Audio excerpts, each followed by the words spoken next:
America, we gotta get back to doing what's expected of us as free citizens in this democracy. That means being tolerant, being respectful, staying informed, and being engaged. I'm former Congressman Joe Walsh. Follow me here and join the millions of Americans who are renewing their social contract with each other. The social contract, it's on us.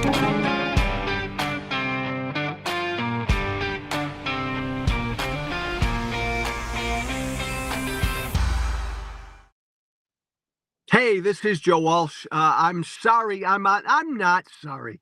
I'm on the road again. We've got an election in a week. I'm on the road up in Pennsylvania, somewhere up in northwest Pennsylvania. I'm going to be at an event this morning, a Kamala Harris event this morning, with former President Bill Clinton. Now, who'd have thunk, man? Who'd have thunk 10, 12, 14 years ago that Tea Party Joe Walsh would be at a campaign rally with former Democratic President Bill Clinton, and we both would be making the case for the Democratic nominee for President Kamala Harris. But that's where we are. What an amazing 12 years it's been. Look, let me say at the outset, and thank you for tuning in this Tuesday. The election is in a week. There we go. There we go. How do I look, Keith? The damn sun. I can't help the angle right now. I apologize if my mug is too bright. We're a week away. The election is a week from today. I'm sure I look tired. I am tired.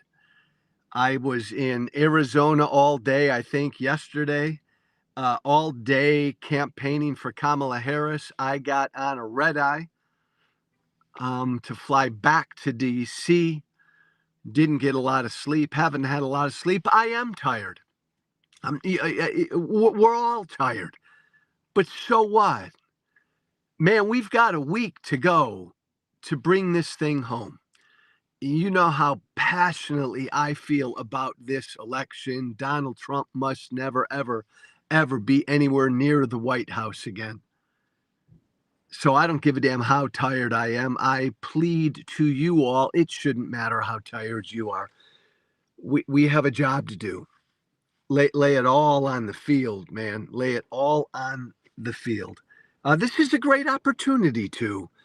It's a great opportunity. Not every generation of Americans gets this opportunity to fundamentally defend their country, fundamentally defend their democracy. And that's what we're doing right now. We're defending our democracy by voting for Kamala Harris. I got to tell you something. I got a message or a response to a tweet, something last night that just bummed me out and pissed me off so much about what Donald Trump has done to this country. What Trump has wrought. Jim is his name. I sent out a tweet again talking about the fact that in America, we have elections every 2 years. The only way we keep this thing going is we all accept the results of our elections. We all, every 2 years, for president, every 4 years, we all accept the will of the people. We all accept who the people choose. Every candidate's got to do that. And man, if that breaks, if this pact breaks between all of us, if candidates stop accepting who the people choose, we're done. Our representative democracy is done. That's a better angle. That's a better shot, better lighting. If we stop accepting the results of our elections. So I fired this off again because I fire that message off every damn day because as far as I'm concerned, there's nothing more important than that. We're talking about the lifeblood of our representative democracy. All of us accepting every 2 years who the people choose. All of us, every candidate, all of us accepting every 4 years who the people choose for president.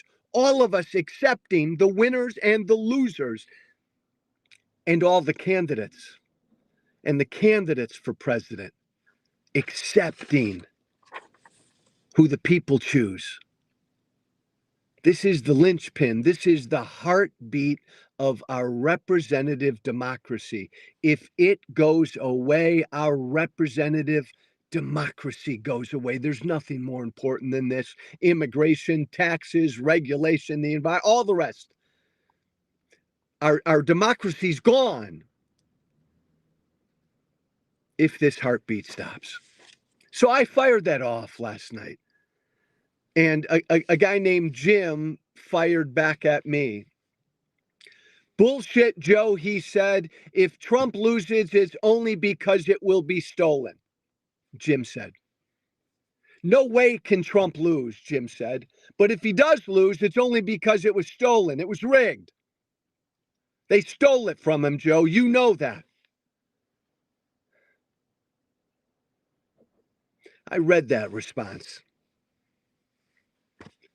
And I said, damn.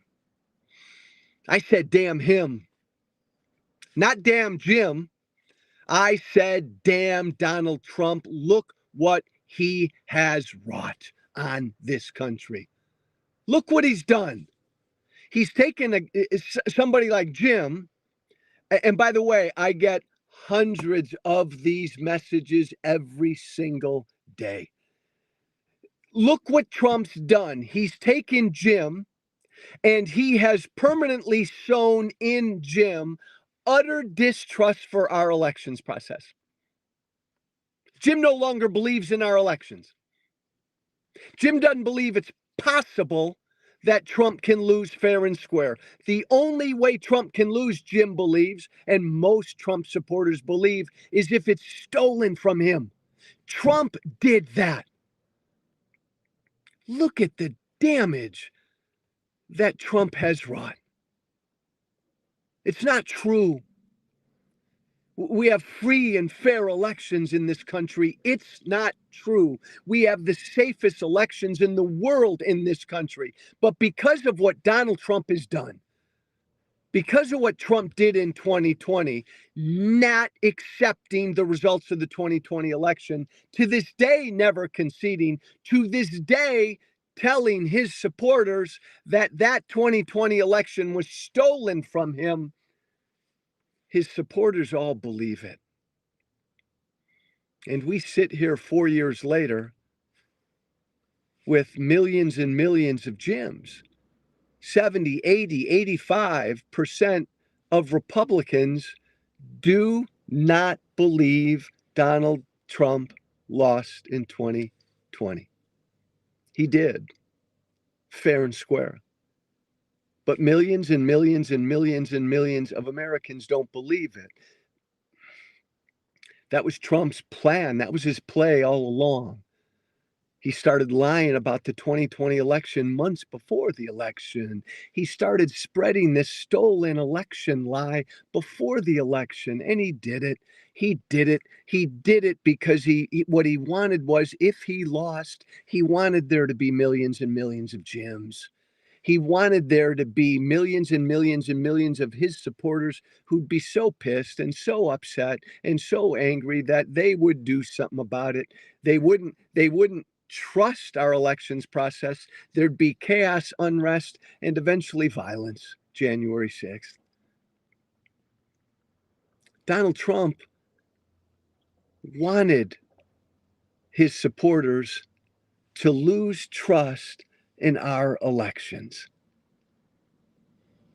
I mean, think about that for a moment. Who would do that? What kind of a person would do that? What kind of a person would purposely try to destroy the trust we all have in our institutions, in this case, in our elections process? Donald Trump. That kind of person. And he succeeded.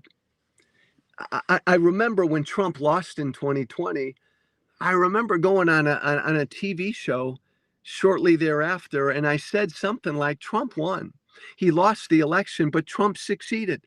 He succeeded in what he really wanted to accomplish, and that was convincing his supporters that he didn't lose.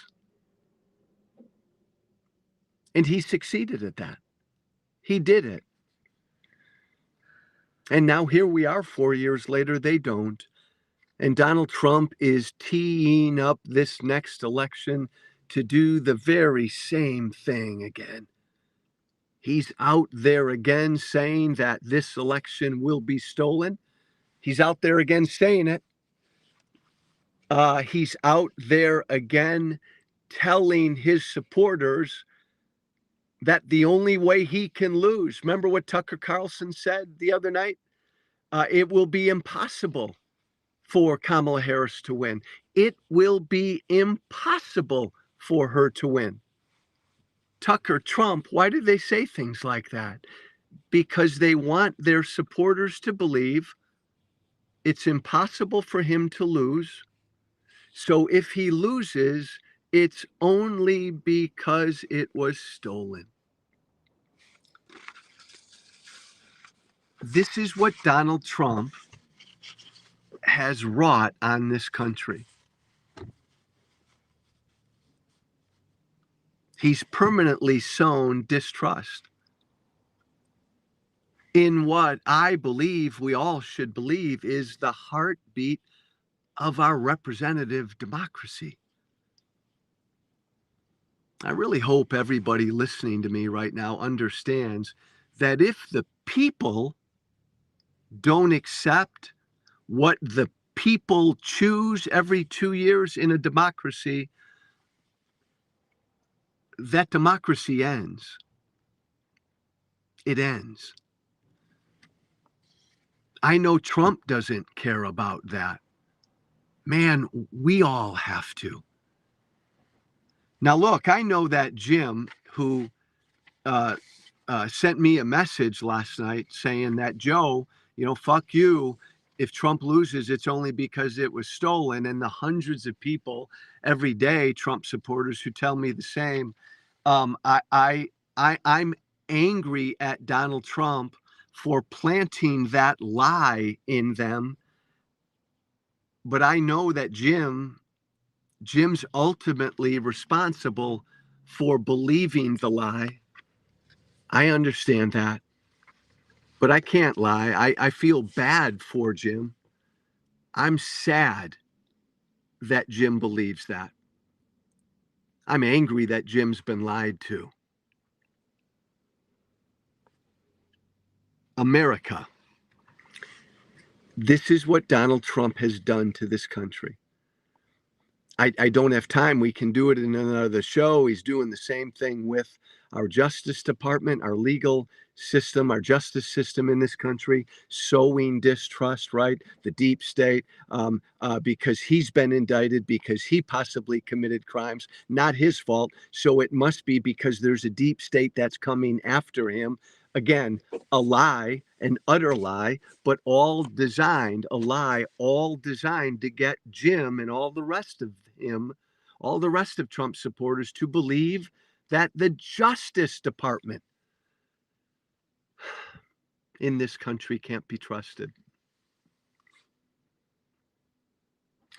In virtually every appearance I give on TV and every speech I've been giving on the road, and I'll say it again here in Pennsylvania, when I say Donald Trump is a threat to democracy, he's a threat to democracy. Undoubtedly, there are eyes that roll at that. Here's a big part of what I mean. Donald Trump has convinced millions and millions and millions and millions of Americans not to believe in our elections process. That is a threat to our democracy. That is what he's done. That's what I mean by a threat to our democracy.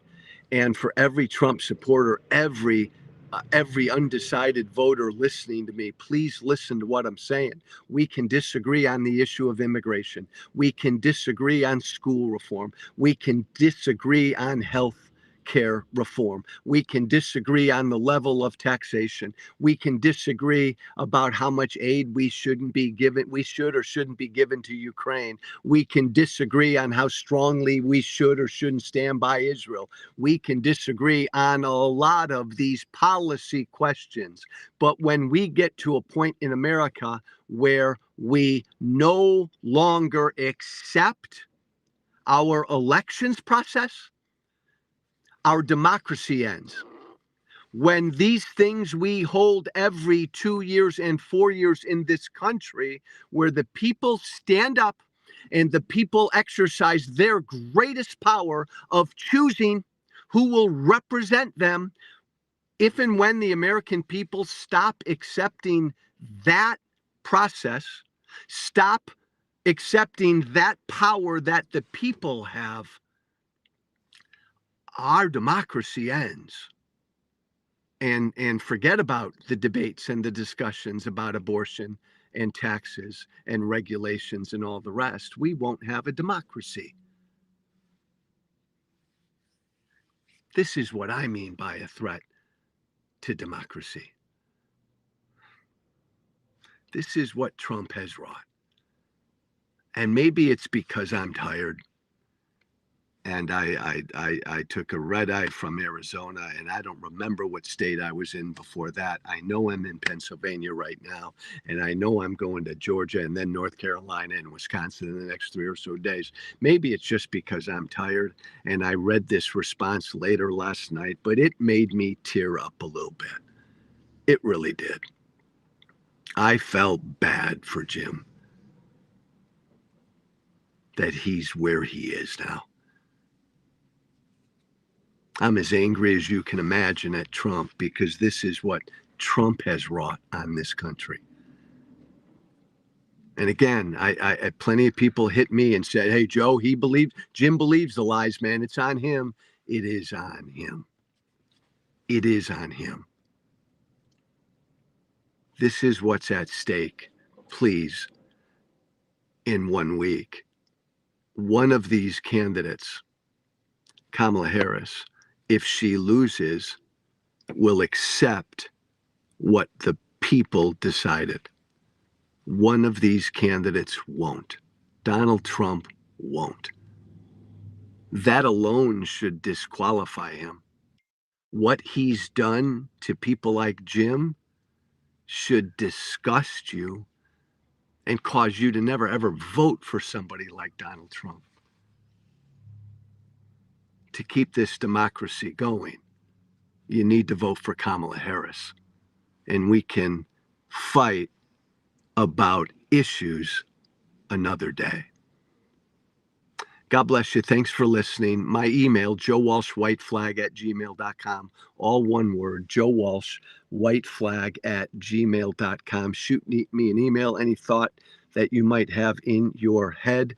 God bless you all, baby. 1 week to go. Be brave. Remember to listen, share, and follow The Social Contract with Joe Walsh on Apple Podcasts, Spotify, and everywhere great podcasts are found. And be sure to leave a 5-star review. This has been The Social Contract with Joe Walsh.